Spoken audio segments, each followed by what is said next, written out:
Nakaalerto ang Armed Forces of the Philippines kasabay ng ika-45 anibersaryo ng Communist Party of the Philippines.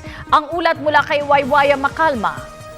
Sa ika-45 anibersaryo ng CPP-NPA ay mananatiling handa anumang oras ang hukbong sa natahang lakas ng Pilipinas.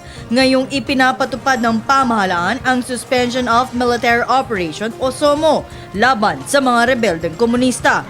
Ang buong hukbo ay mananatili sa defense mode, partikular sa ilang mga lugar na posibleng umatake ang New People's Army, gayon din ang peace and development work ng militar. Ngunit sa ngayon ay walang nakikitang ang AFP na posibleng umatake ang grupo lalo na sa mga matataong lugar.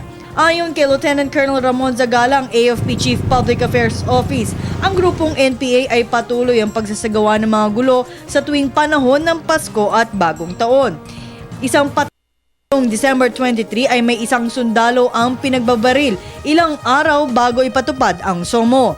Dagdag pa ni Zagala na hindi kayang paniwalaan ng liderato ng AFP ang grupo na hindi aatake sa gobyerno, partikular na ngayong holiday. Dahil karaniwan ang grupong NPA ay umaatake ng mga pasilidad ng pamahalaan sa tuwing ginugunita nila ang kanilang anibersaryo. Ngayong taon, nagdeklara ang pamahalaan ng 26 na araw na SOMO, ang pinakamatagal na deklarasyon laban sa mga komunistang grupo.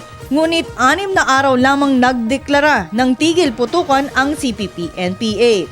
Para sa Telebisyon ng Bayan, Waywaya Makalma.